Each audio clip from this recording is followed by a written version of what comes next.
So today we're looking at this passage in John 4 about the woman at the well, the Samaritan woman. And the first thing to say about this passage is that it's a fantastic example of somebody who has their mind changed. And I don't know if you're like me at all, but I always find it's not always easy to have your mind changed or to have a very strong idea about the way things should be or the way things are, and then for that to be turned around completely and to be kind of reversed. And yeah, in this passage we see a Samaritan woman who starts off in one place and ends up in a completely different place. And the story is of a woman who is on her own gathering water in the middle of the day. That means she was probably not really part of her village, excluded. She possibly had a bad reputation for her several relationships with several men.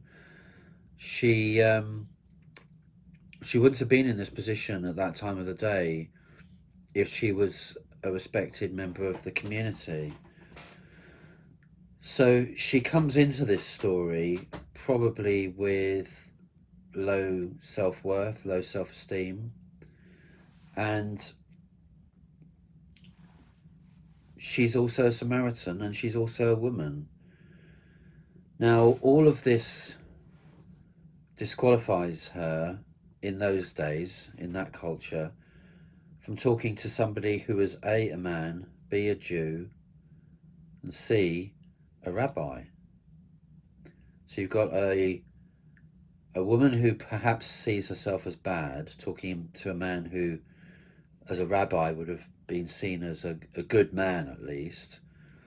Secondly, she's Samaritan, and the Samaritans didn't get on with the Jews. In fact, as the story alludes to, they saw the worship of God as taking place in different places.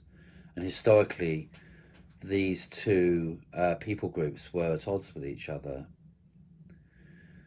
And he was a man, and a man would normally have talked to a woman, especially a woman on her own, and especially a woman of questionable kind of standing. So really from the beginning of this story, something strange is happening, and Jesus isn't even with his disciples. They've been sent away. He's just with this woman on his own, and he asks her for help. He asks her to help him with a drink. And then this really interesting dialogue goes on, and I think it's very human. It's very, very relatable to. I don't know if you've ever been in the position where you've believed something to be true, never really questioned it, and then you've ended up talking to somebody who proves to you that you were mistaken all along. And I've certainly had that in my past. I thought it would be a really good idea to paint the the hallway and the stairwell in our old house a kind of kind of reddish ochre colour, and I was convinced by my wife that that may not be a good idea. I thought it would be very kind of colourful and somewhat Mexican even. We had some terracotta around the place, and I thought the whole thing would blend in nicely.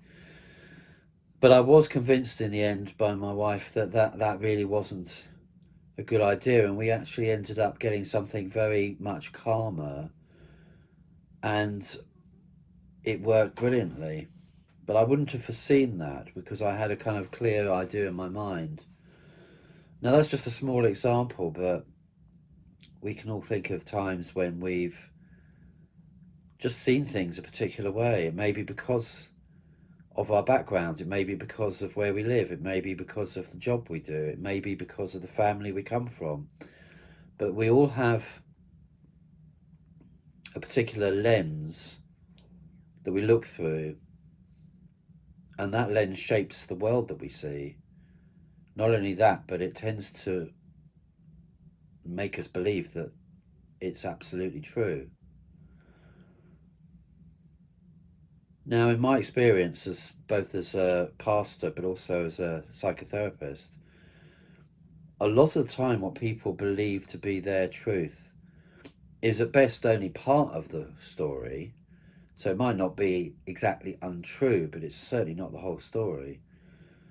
What Jesus does with this woman is he kind of, over the conversation and after her putting up a few hurdles where she's hilariously explaining to Jesus why he's got it wrong and why he doesn't understand his history, so she educates him about the history of where the well is and ancestors and where we should be worshipping, and she's saying all this to the Son of God in human form. I think that's quite funny.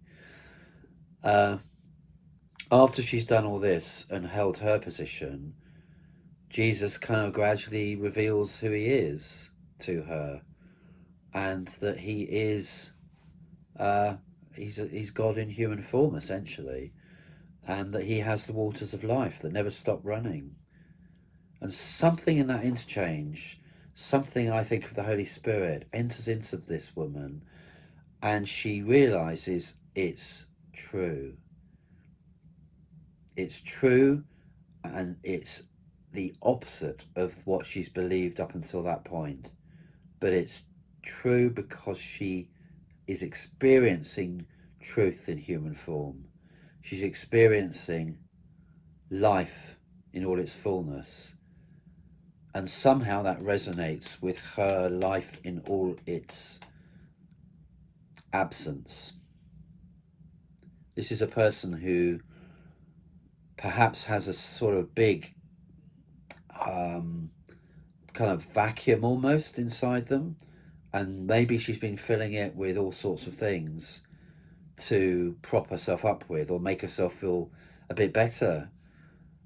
But here's a man who offers her the waters of life that never stop running, and that will certainly fill all of the gaps and the deficits and the vacuum within herself. And she sees that. And I always think that the most telling part of this story is towards the end of it. Because what does she do? There's been this whole discussion about water, the well, drawing water up, the water that's literally under the ground, and the water of life that comes from Jesus.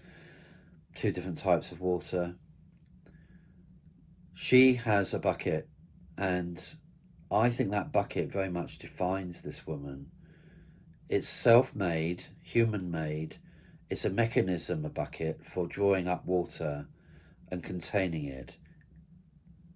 How much in our lives do we go around trying to contain and manage what God's doing? And this woman is containing, managing, coping with everything in her own way. And then she drops the bucket.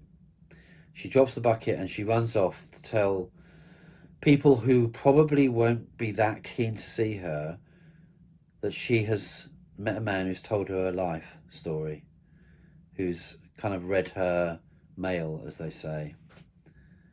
So this woman is now so unself-conscious, so past her shame, so filled with life, that she can now become the first evangelist into that village. And she drops the symbol of her old lifestyle.